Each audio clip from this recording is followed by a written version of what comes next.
Budget 30K. நல்ல spring மெத்தை ஒன்று வாங்குவோமா? நான் மெத்தை வாங்க கொண்டு சாவத்திய ரவுண்ட் அப் இருக்க கடைக்கு தாங்க போயிருந்தேன். அங்கே போனால் வீட்டுக்கு தேவையான சகல திங்ஸும் இருந்துச்சு. சரி ஓகே நாங்கள் மெத்தை வாங்க வருவோம். நாங்கள் கணக்கு மெத்தை இருந்துச்சு. நம்ம பட்ஜெட்டுக்கு ஏற்ற மாதிரி ஒரு ஸ்ப்ரிங் பெட் இருந்துச்சு. 7 இன்ச்சியும் 15 வயசு பொருண்டையும் இருந்துச்சு. அதுவும் எடுத்துட்டு பெட்டுக்கும் பெட் கவரும் வாங்கி 2 தலைவணியும் வாங்கி தலைவணி கவரும் வாங்கினேன். பிறகு அக்கான மகனுக்கும் அண்ணன மகனுக்கும் குட்டி சோபா இருந்தது.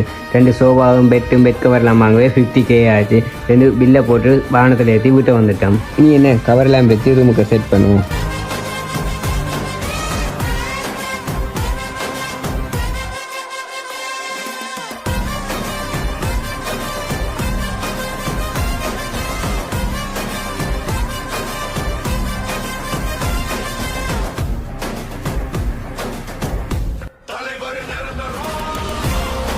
இதான் ஃபைனல் அவுட்புட். எப்படி இருக்குன்னு கவுண்ட் பண்ணுங்கள். மெத்தையில் வடதாசமாக மிதக்கிற மாதிரி இருக்குது.